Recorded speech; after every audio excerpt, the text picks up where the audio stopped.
Bonjour à vous, mesdames et messieurs qui regardez ou écoutez le premier épisode de ce podcast baptisé Les Minutes Entrepreneuriales. Ce podcast, produit par le Sommet Jeunes Afro dans le cadre du projet RIDE, vise à outiller pour concevoir et démarrer avec succès vos projets d'entreprise en vous apportant du contenu pratique et essentiel. Aujourd'hui, nous allons aborder le thème innovation et idéation en entrepreneuriat. Pour en parler, nous recevons Monsieur Sylvain Tardif et Monsieur François Bilodeau, deux spécialistes en innovation qui travaillent chez Laval Innov. Merci d'avoir accepté notre invitation, messieurs. Merci. Sans plus tarder, je vous demanderai de bien vouloir vous présenter tout en donnant un bref aperçu de vos parcours respectifs. Je vais commencer. Donc, François Bilodeau, directeur général de Laval Innov. Mon parcours, en fait, j'ai travaillé pendant une quinzaine d'années dans le secteur pharmaceutique. Je suis chimiste organique de formation. Et à travers différents changements dans la situation dans le domaine pharmaceutique, je me suis retrouvé à aller avoir une maîtrise en administration publique, ce qui m'a amené vers des organismes comme Mitax, par exemple, où j'ai fait un court passage. J'ai été aussi 4 ans dans une entreprise du secteur pharmaceutique à Laval et ça fait depuis presque 3 ans maintenant que je suis chez Laval Innov pour aider les entreprises avec leurs projets d'innovation. Merci. Sylvain Tardif? Oui, Sylvain Tardif. Donc, moi, je travaille chez Laval Innov depuis avril 2021. Donc, auparavant, j'ai travaillé presque 2 ans en valorisation de la recherche universitaire, principalement tout ce qui a un impact social sur la communauté. Et puis, donc, tous les projets de recherche à travers le Québec. Puis ensuite, avant ça, j'ai travaillé presque un peu plus de 5 ans en développement économique dans l'Est de Montréal, donc avec les entrepreneurs là-bas. Et puis, avant ça, j'ai travaillé c'est très général, mais dans le développement, donc en Alberta. Mais en gros, je résumerais finalement mon parcours à tout ce qui est, je fais du développement. Donc, depuis longtemps, que ce soit, j'ai travaillé dans le secteur politique, économique, social, etc. Donc, c'est un grand plaisir de faire ça chez Laval Innov maintenant. Parfait. Mesdames et messieurs, nous avons un sacré panel et je sens déjà que nous allons passer un très bon moment. Alors, et ça va être très instructif. Quant à l'animation des échanges, elle sera assurée par moi, Barbara Joseph. Je suis animatrice, journaliste et c'est un plaisir pour moi de vous recevoir aujourd'hui, messieurs. Alors, je rappelle que nous allons aujourd'hui parler d'innovation et idéation en entrepreneuriat. Cela va se faire en 2 temps. Nos panélistes vont d'abord s'attarder sur l'innovation en lien avec l'entrepreneuriat, puis ils vont aborder l'idéation dans une perspective d'entrepreneuriat et en lien avec l'innovation. Vous êtes prêts? Absolument. D'accord. Alors, en termes simples, dites-nous, c'est quoi l'innovation? Je vais la prendre celle-là.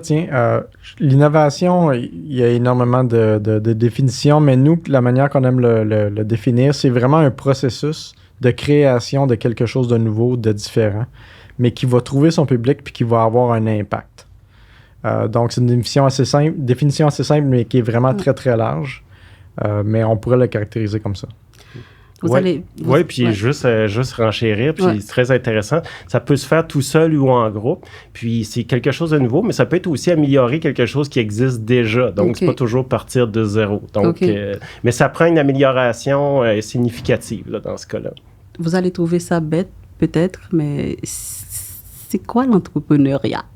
L'entrepreneuriat, finalement, c'est une personne ou des personnes qui se mettent ensemble, qui se réunissent pour finalement, qui mettent des moyens en place pour amener finalement une solution, un service à la société puis avoir un impact.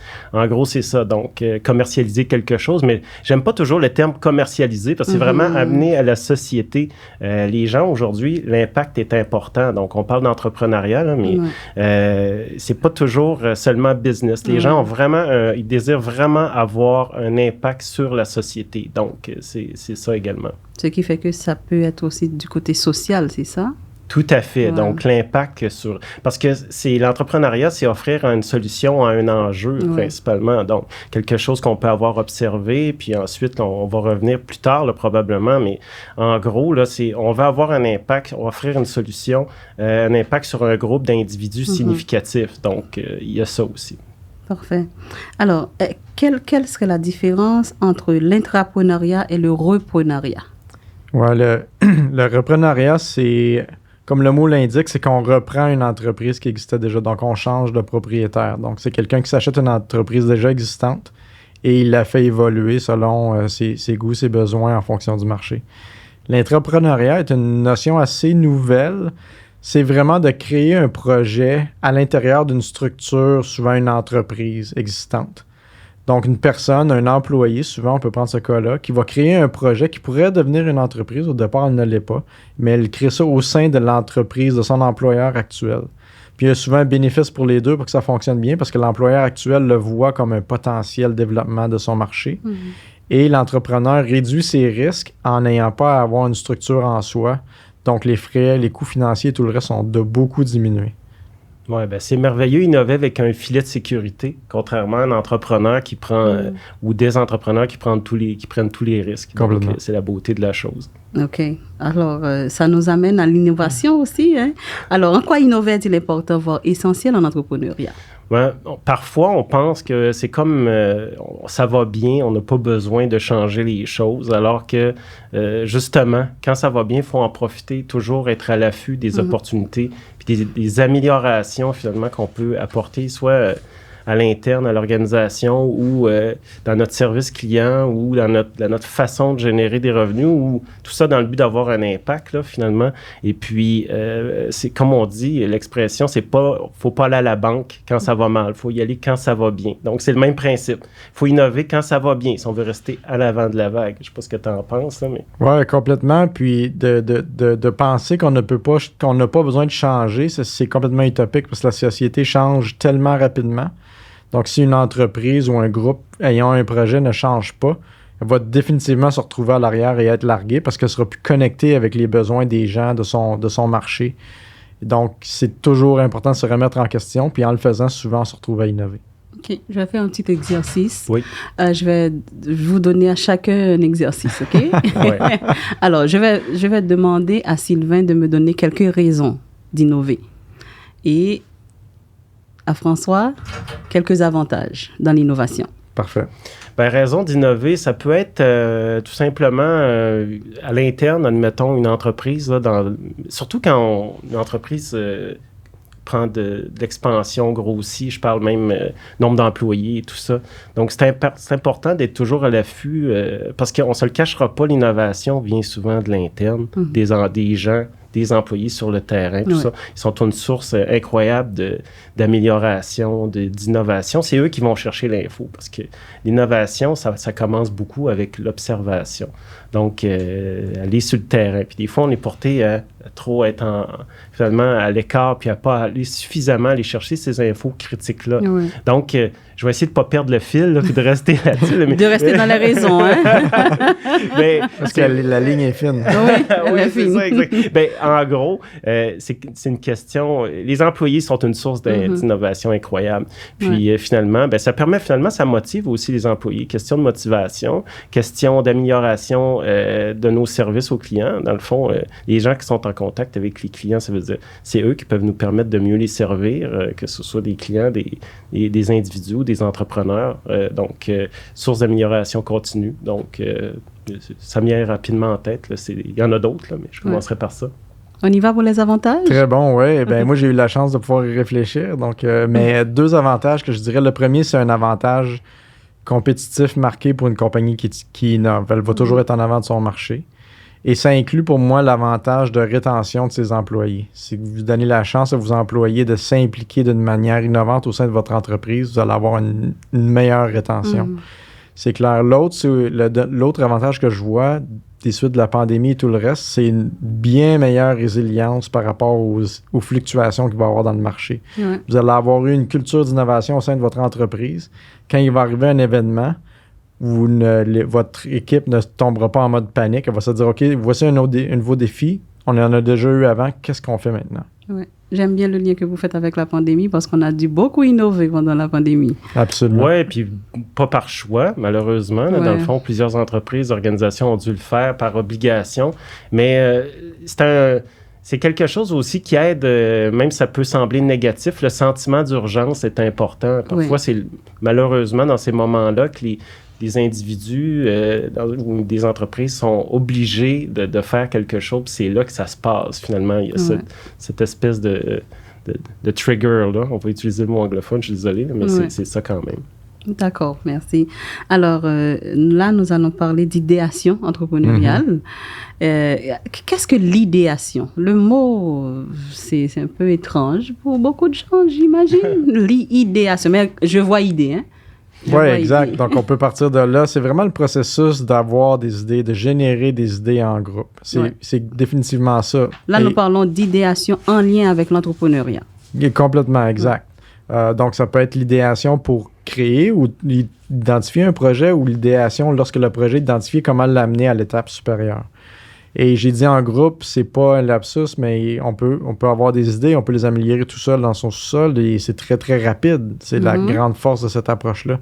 Mais c'est définitivement pas la meilleure parce que l'on a une vue très, très orientée vers ce qu'on connaît.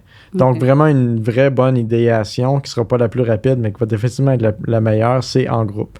Puis là, il y a tout un paquet de processus, design thinking et autres. Là, il y a des experts là-dedans. Mais c'est aussi simple que ça, le processus d'idéation. Oh.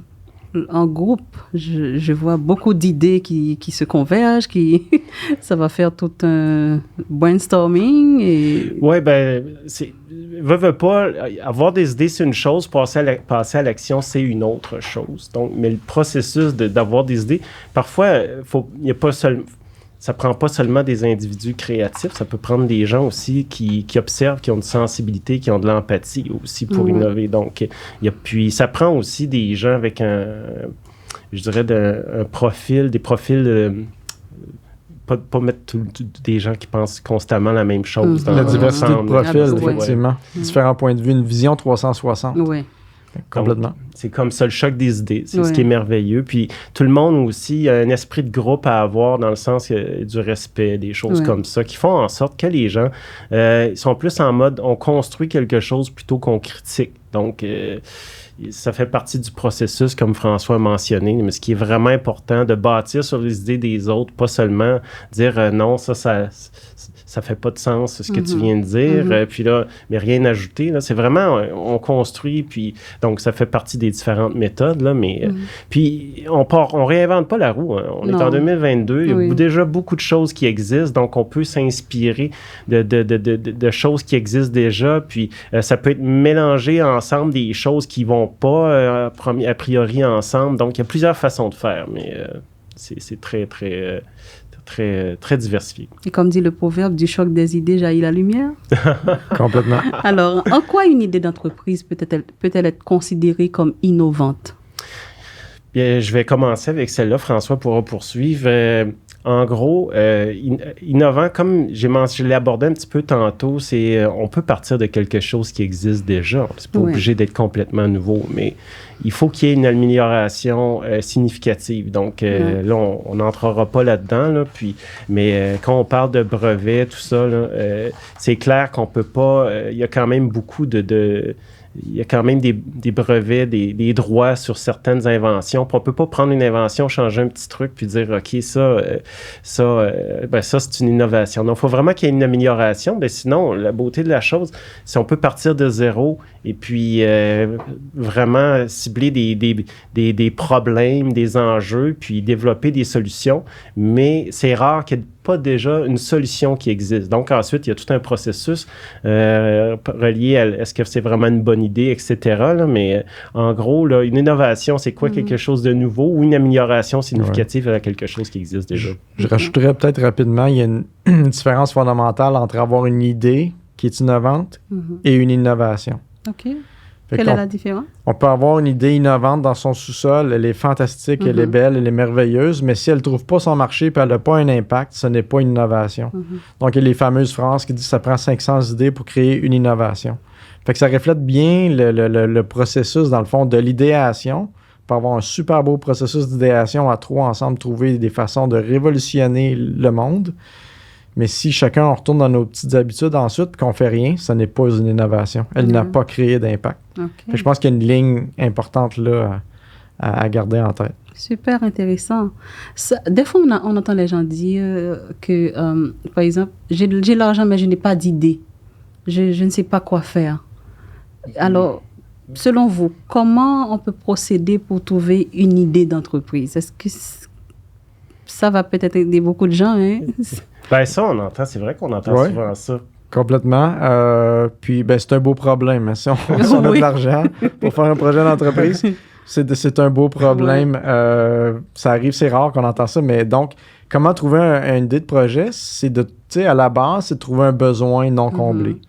Vous en avez peut-être pas autour de vous, ou il n'y en a aucun qui vous accroche à vous motiver à passer 18 heures par jour à travailler dessus. Mais comment on les découvre, comment on les identifie? On va voir des gens, on consulte le monde, on observe, on identifie ses propres frustrations ou celles autour de nous, puis on se dit, qu'est-ce que je pourrais faire pour régler cette frustration-là? Est-ce qu'il y a assez de gens pour qui ça vaut la peine que je m'en occupe et que je crée un service, que je crée quelque chose qui va avoir de l'impact encore une fois? Puis ensuite, ben non, on peut faire le processus d'idéation. C'est-à-dire que là, j'aurais peut-être pas la solution parfaite, mais on peut réunir 2, 3, 4, 10 personnes. Ce besoin-là, comment je ferais pour le régler de manière différente et innovante? Et ensuite, c'est là que la partie difficile commence, parce que là, il faut le mettre en action. Il faut démarrer une entreprise, il faut y mettre les heures, il faut se structurer. Et c'est la partie fun et difficile à la fois. Oui, puis aujourd'hui, la beauté de la chose, il y a beaucoup quand même de services disponibles pour les entrepreneurs.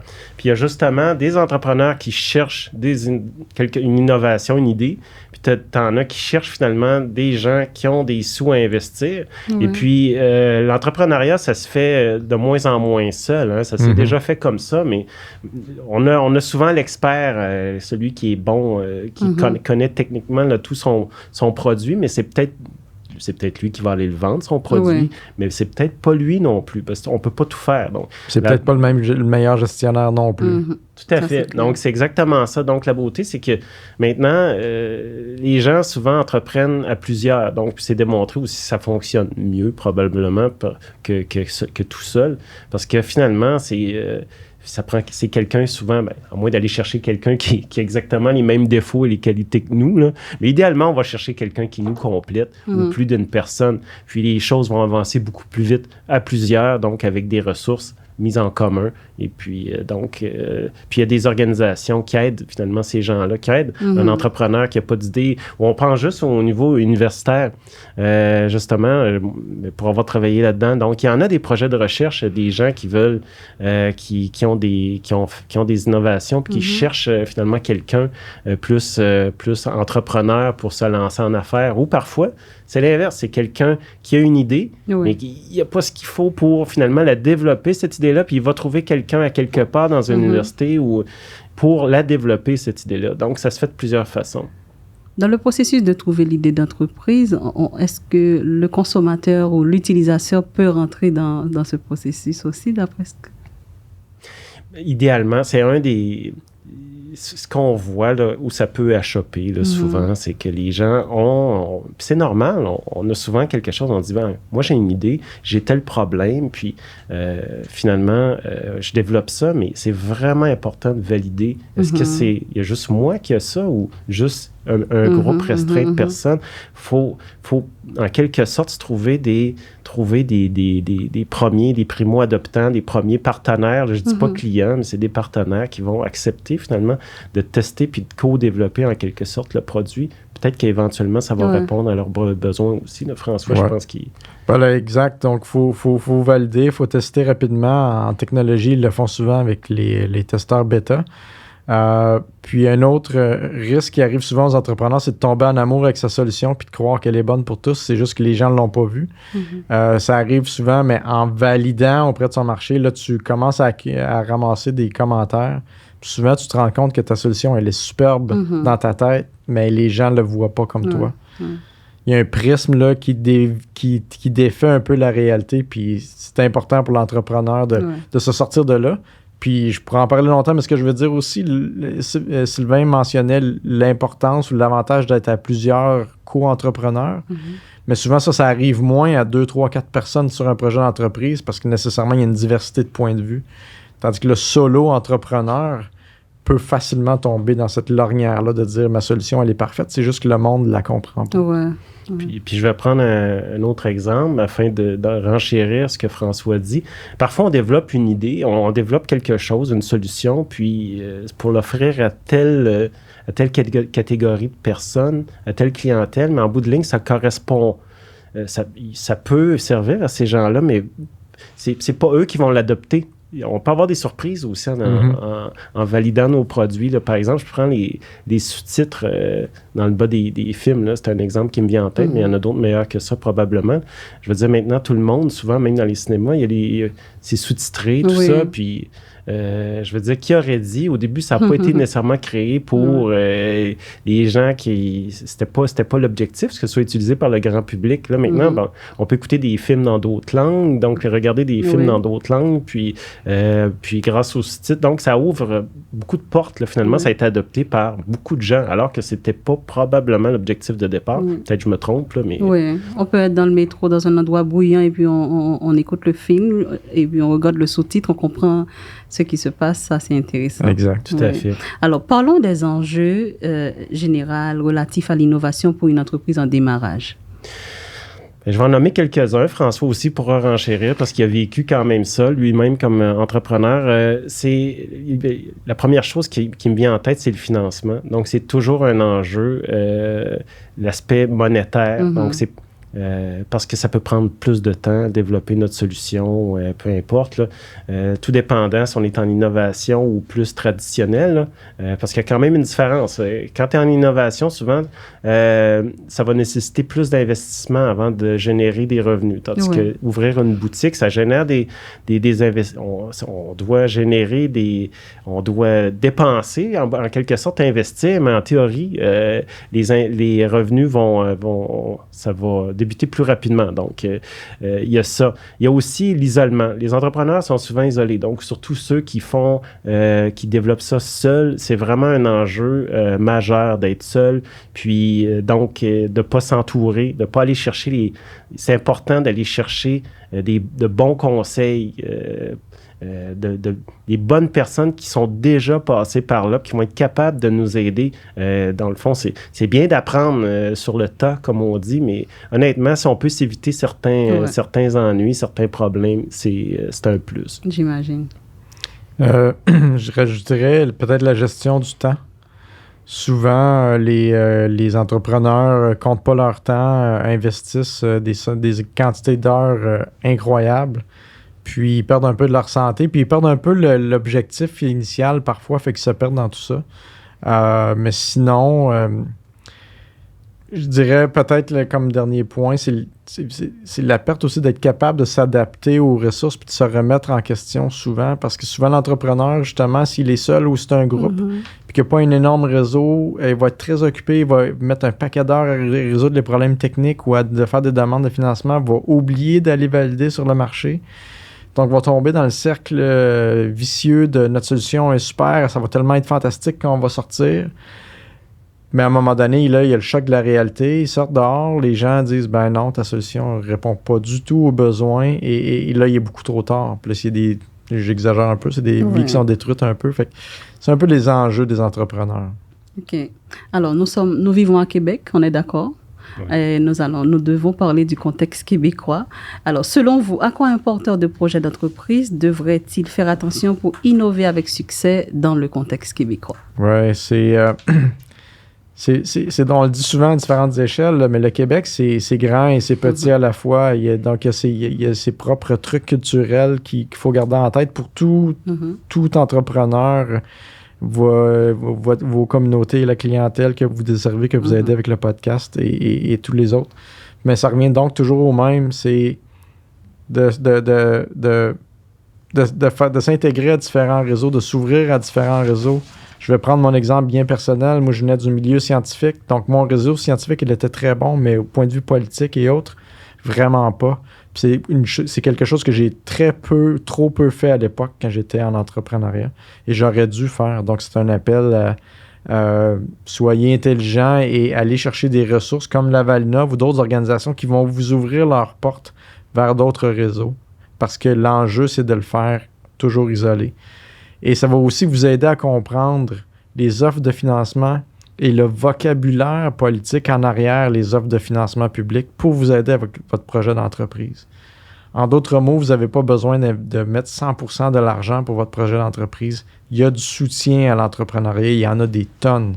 Mais il faut savoir parler ce langage-là, il faut savoir à quoi les gouvernements s'attendent, dans quelles règles, dans quel format. Et ça, les organisations peuvent vous aider. Fait que c'est vraiment un autre enjeu aussi, je dirais. Ça revient au financement, dans le fond, ce que Sylvain disait tout à l'heure. Oui, puis il ne faut pas se le cacher. Tu l'as très bien mentionné, François. Il y a quand même plusieurs ressources en place qui sont là pour divers types de projets, qu'on parle de l'intelligence artificielle ou d'innovation sociale pure. Donc, il y a vraiment plusieurs ressources. Puis, il ne faut pas se le cacher, le networking est vraiment important parce que il y a des gens qui sont là pour ça, pour aider les entrepreneurs. Puis, en quelque sorte, l'entrepreneur ne peut pas tout faire seul, puis c'est des gens qui vont travailler, qui vont permettre à l'entrepreneur, pendant qu'il travaille sur ces choses, ben ça fait en sorte qu'il y en a d'autres qui travaillent pour lui en même temps, qui développent ça. Puis aussi, quand même, l'aspect culturel est très important parce que même changer de région au Québec, tout dépendant où on veut faire affaire, déjà, il y a une adaptation à faire. Oui. Donc, chaque région est différente, ses façons de faire, donc c'est quand même un enjeu particulier. Ouais. Puis, c'est un bon point de Sylvain. C'est un des enjeux aussi de changer de région administrative au Québec. Donc, juste de Laval à Montréal, c'est un autre monde complètement. Wow. Et ça, pour un entrepreneur, ça n'aurait aucun sens et ce serait probablement très frustrant. D'où l'importance d'avoir des bons réseaux de gens qui vont expliquer « Oui, c'est vrai, tu as raison, ça n'a aucun sens sur papier. Mais voici les raisons du pourquoi. Je vais t'aider à t'y retrouver et à trouver les bonnes ressources. » Les ressources existent partout. Elles ont toutes des noms un peu différents.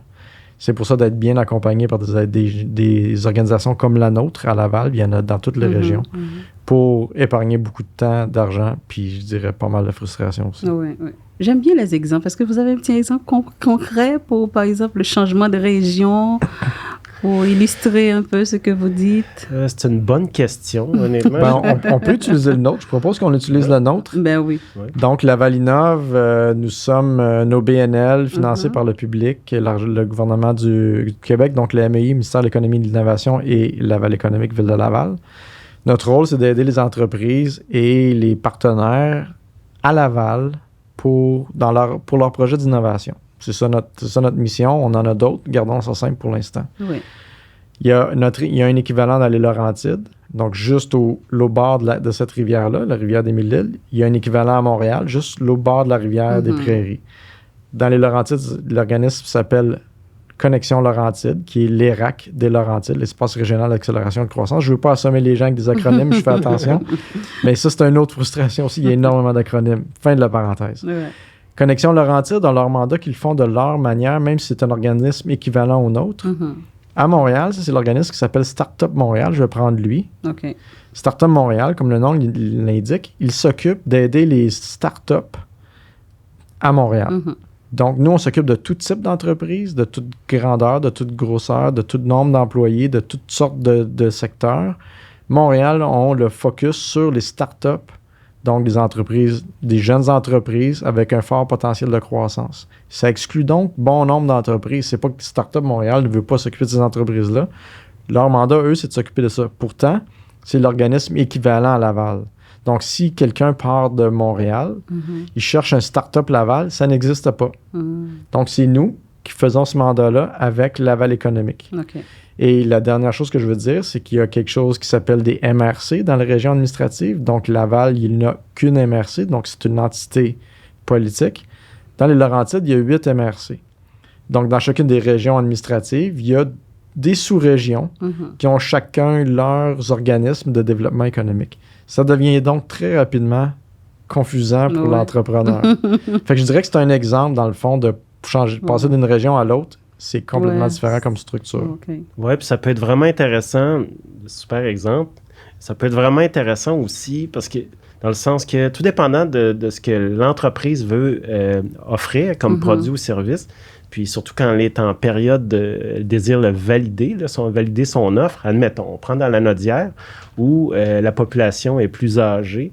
Donc, eux, de leur côté, plusieurs entreprises vont là travailler avec le Living Lab de la Nodière pour tester des solutions qui s'offrent à une catégorie de la population vieillissante. Donc, ce qui est intéressant, donc, chaque région du Québec ou certains endroits particuliers peuvent avoir un profil qui permet de tester une technologie ou une culture. Donc, peu importe, ça peut être certains quartiers de Montréal. Donc, ce qui est vraiment intéressant pour des entrepreneurs lorsqu'ils veulent tester un produit, un service, le valider, de sélectionner en fonction des particularités d'une région, d'un quartier.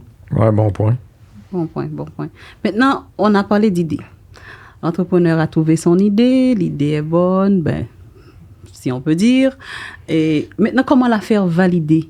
Comment valider cette idée et le potentiel et la faisabilité de cette idée-là? Ben, il faut sortir. En quelque sorte, veut pas, il y a comme un travail de recherche à faire dans le sens qu'il faut faire ses devoirs, il faut aller chercher, il y a beaucoup d'infos, il y a des études de marché déjà disponibles, tout ça. Faut quand même, on peut parcourir tout ça, puis aller faire nos devoirs, en quelque sorte, là, voir c'est quoi le potentiel, c'est quoi le marché, etc. Ça, c'est une chose, mais aussi, il faut sortir sur le terrain, il faut vraiment, ça revient un peu à ce qu'on disait tantôt, là. On commence à petite échelle, on va tester auprès de groupes de clients, de consommateurs, d'utilisateurs, dans le fond, notre solution. C'est vraiment important. À petite échelle, on commence quelque part, on se trouve un client, on se trouve un groupe de personnes, on teste, puis ensuite, mais là, ça fonctionne pas, on l'adapte. C'est important de recueillir les infos. Là, lorsqu'on fait ça, pas y aller seulement, on n'y va pas seulement... c'est ça, au gré du vent. À l'intuition. Donc, c'est vraiment important là, d'aller cueillir les informations, les données par rapport à ça, mais on y va à petite échelle, on grossit tranquillement, on réplique tout ça, et puis, c'est ça, répondre aux besoins, en gros. Là, je sais pas si François, toi, tu as quelque chose? Je veux juste mettre un peu d'emphase sur le fait que c'est important de commencer petit, de valider rapidement. Il y a l'expression en anglais qui est minimum viable product, c'est d'en faire vraiment un projet pilote, concept, puis de tout de suite aller voir est-ce que ça plaît aux gens. Et si ça plaît pas, qu'est-ce qui plaît pas, qu'est-ce que je peux changer pour l'amener à plaire. Puis on fait une validation de marché par itération comme ça. Parfait. Alors, une idée innovante, est-ce que ça garantit forcément le succès d'une entreprise qu'on entend démarrer? Absolument pas. Absolument pas. Avoir une idée, c'est la partie facile. Il y a des gens qui ont des tonnes d'idées par jour et elles sont toutes mauvaises. Mais on parle d'idées innovantes. Oui, mais elle peut être innovante, mais irréalisable. Et donc, si elle est réalisable, elle n'atteindra pas son marché. Elle est peut-être réalisable et on la met en réalité, mais on n'est pas capable de la faire atteindre son marché. Donc, elle ne deviendra pas innovante et elle ne créera pas d'impact. Donc, c'est vraiment ça, c'est d'avoir l'idée, la concrétiser, de la rendre attrayante, par exemple, pour que Sylvain veuille l'utiliser à tous les jours et que Sylvain en parle à sa famille, puis là, tout le monde l'utilise autour de lui et que ça ait réellement un impact dans la vie. Je prends Sylvain parce qu'il est à ma droite. Mais voilà. Donc, la meilleure des idées n'est pas nécessairement un projet d'entreprise. Est-ce que ça répond à un besoin? Est-ce que c'est faisable? Puis est-ce que c'est viable? Donc, c'est les trois choses. Les gens vont vouloir payer pour ça. Exactement. Parce que, on prend l'exemple, admettons, ça dit mon âge un peu, là. On part tout le temps de l'exemple bêta versus VHS. Donc, c'est pas toujours la meilleure solution qui, en bout de ligne, qui va être là encore dans 30 ans. Quoique VHS n'est plus beaucoup là non plus, là, mais... mais ça donne une idée quand même. T'es vieux, hein? Oh, très, très vieux. OK. Alors, est-ce que c'est opportun d'innover dans chacune des fonctions au sein d'une entreprise en démarrage?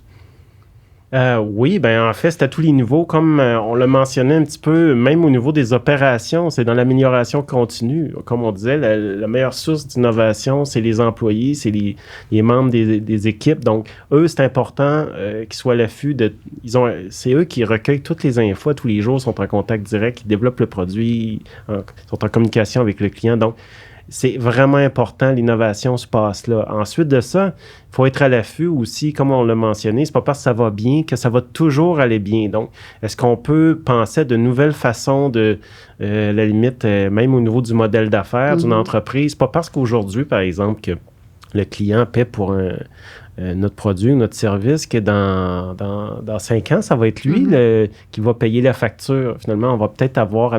Ça va peut-être être je donne un exemple, c'est quelque chose relié à la santé, puis là, le client, pour le moment, paie. Peut-être que dans 5 ans, ça va être les compagnies d'assurance qui vont payer. Donc, c'est important de toujours innover et de réfléchir à des nouvelles façons de faire et de le faire aussi, pas attendre que ça aille mal avant de le faire quand ça...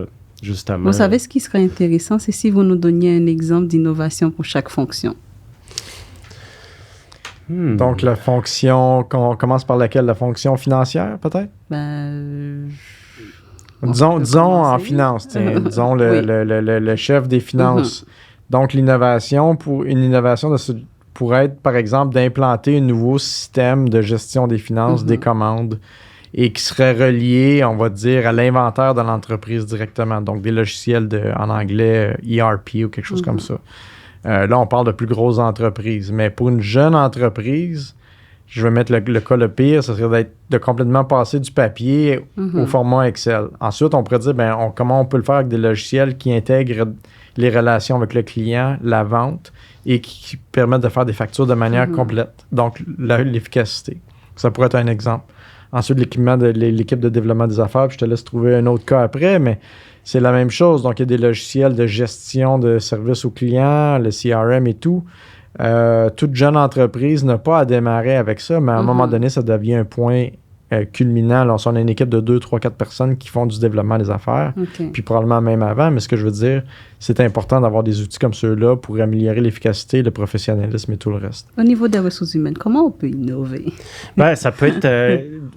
premièrement, c'est beau arriver avec des solutions, mais admettons, on peut créer un comité, ça peut être informel, là, mais on nomme 2 employés qui, eux, sont à la recherche de solutions, premièrement, d'essayer de comprendre qu'est-ce qui dérange les employés, tout ça, puis arriver avec des solutions, parce que aujourd'hui, comme on réinvente pas les choses, là, il y a des entreprises maintenant il y a plus d'horaires fixes, les gens travaillent lorsqu'ils le veulent, donc ces entreprises-là ont probablement jugé que les employés avaient besoin de flexibilité, avaient besoin de moins de contraintes, etc. Donc, peu importe, parce qu'il y a d'autres entreprises, peut-être c'est pas la solution, mais la solution, Le télétravail est déjà en une, ça nous a été imposé par la pandémie, mais il reste quand même que c'est une sérieuse avancée. D'expérience, moi, en tant que jeune entreprise, ce qui nous avait beaucoup aidé, c'est qu'on s'était ouvert au travail partagé. Qu'on avait 3 ou 4 employés qui travaillaient à temps partiel, mettons. Fait que à eux 4, ils faisaient l'équivalent de 2 personnes temps plein. Donc, un peu plus de soucis, point de vue managérial, mais on avait été capable d'aller chercher des expertises très pointues pour vraiment une fraction du prix. Puis ça a été un élément clé de notre succès d'entreprise. Donc, de ne pas se contraindre un cadre, un employé temps plein, un employé temps plein. Vraiment d'être ouvert sur la façon de gérer les gens. Fait que c'est ça, je dirais, comme innovation. En ressources humaines, on parle de rien de technologique, c'est vraiment une innovation de gestion. Oui, toujours être ouvert, flexible à la base. Là. Puis de pas... Dans le fond, quand ça vient des employés, des gens, c'est correct de dire non, là, parfois, là, mais faut vraiment pas avoir peur de l'essayer parce que parfois, même si dans notre tête, ça nous dit non, peut-être que c'est pas une mauvaise idée non plus. Donc, au moins la tester, puis ça vaut toujours la peine. Mais c'est comme ça, c'est à force de tester des choses, comme on a mentionné, à petite échelle. Ça ne veut pas dire de l'implanter, une entreprise de 10 employés, ça ne veut pas dire que tout le monde fait ça au départ. On peut le tester avec 2 employés, on peut tester. Mais après ça, donc, c'est ce qui permet finalement d'innover. On teste, puis on mesure. Est-ce que ça fonctionne pas, etc. Puis c'est quoi les commentaires qui viennent. Puis c'est ça, on avance comme ça. Oui, ça c'est bien. Alors, d'après vous, à quelles conditions une idée d'entreprise innovante et faisable peut-elle induire un succès commercial durable? On se regarde les deux. Il y en a plein, puis au risque de se répéter, vraiment d'avoir quelque chose qui a trouvé son marché, qui a été validé auprès des personnes, puis qu'on a une bonne idée du persona qu'on va cibler ensuite pour le marketing. Mais en amont de tout ça, moi, je dis toujours, ça prend du travail acharné. Ça prend des gens motivés qui comptent pas beaucoup leurs heures, qui ont le cœur à bonne place. Et ça prend une équipe dédiée aux compétences diverses. Et donc, ça prend un ou des co-entrepreneurs qui vont être ouverts à se faire challenger. Puis honnêtement, je pense que si tu as un peu tout ça dans ton projet d'entreprise, les chances sont assez élevées que tu vas faire quelque chose qui va avoir du succès puis qui va être un succès durable, pour revenir à ta question. Oui, c'est excellent, honnêtement. Bravo. Sauf qu'il n'a pas parlé d'argent, hein? Il n'a pas parlé d'argent. Et l'argent dans tout ça. Je te laisse et le financement dans tout ça. Oui, c'est important. Mais en fait, on revient... c'est pas toujours la meilleure idée, finalement, qui va aller plus loin. À la base, là, il y a beaucoup un aspect vente, un aspect... l'équipe est importante. Hein? Quand les investisseurs analysent un projet, il regarde l'équipe, il regarde l'idée, le potentiel, etc. Puis honnêtement, il faut être capable de garder le focus comme entreprise, dans le sens que faut pas trop s'éparpiller parce qu'on dit, bon, commencer petit, on focus sur quelque chose, OK, on le teste, etc. Mais c'est pas toujours les meilleures idées qui vont le plus loin. Il faut être capable, finalement, de bien vendre sa salade. Faut bâtir une équipe, comme tu as mentionné, François, qui est complémentaire. Puis ça donne confiance aux investisseurs parce que on l'a dit à quelques reprises, tout seul, c'est très difficile. À plusieurs, surtout une équipe complémentaire, ça va beaucoup plus loin. C'est vrai. Et effectivement, le financement doit être accessible, il doit être présent. On aura beau dire tout ce qu'on veut aujourd'hui, mais s'il n'y a pas d'argent, il n'y a pas grand-chose qui se crée, malheureusement, c'est la base de tout. Donc, si quelqu'un est déjà en difficulté financière au moment où il lance son projet, ça peut être difficile, à moins qu'il se trouve des alliés très, très solides. Donc, c'est ça qui est important, là, mais il ne faut pas... honnêtement, il faut se donner des chances pour réussir. Puis, les choses arrivent rarement au moment où on le voudrait. C'est-à-dire que ça peut arriver, mais ça n'arrivera pas toujours. OK, on espérance que ça arrive dans 6 mois, ça peut être dans 1 an, ça peut être dans 2 ans. On le voit, il y a des technologies maintenant, on prend les codes QR, ça date pas d'hier, ça fait très longtemps, puis aujourd'hui, ça revient, les gens les utilisent, on met au restaurant, partout, alors que lorsque c'est sorti, ça n'a pas été adopté immédiément, là, cette technologie-là. Donc, c'est un exemple que les choses n'arrivent pas toujours quand on le voudrait. Donc, financièrement, il faut quand même prévoir... faut prévoir le pire. Pas survivre, mais faut pas être en mode survie dès le départ. Parfait. Mesdames et messieurs, nous sommes maintenant arrivés à la fin de ce premier épisode du podcast Les Minutes Entrepreneuriales. Aujourd'hui, avec M. Sylvain Tardif et M. François Bilodeau, comme panélistes, nous vous avons longuement parlé d'innovation et idéation en entrepreneuriat. Mille merci, messieurs, de votre disponibilité et de la qualité des échanges. Nous avons beaucoup apprécié. Alors, je rappelle que ce podcast est produit par le Sommet Jeune Afro dans le cadre du projet RIDE. À bientôt, mesdames et messieurs, pour le 2e épisode. En attendant, abonnez-vous à la page Facebook et à la chaîne YouTube de Sommet Afro. Et surtout, posez vos questions, commentez, likez et partagez.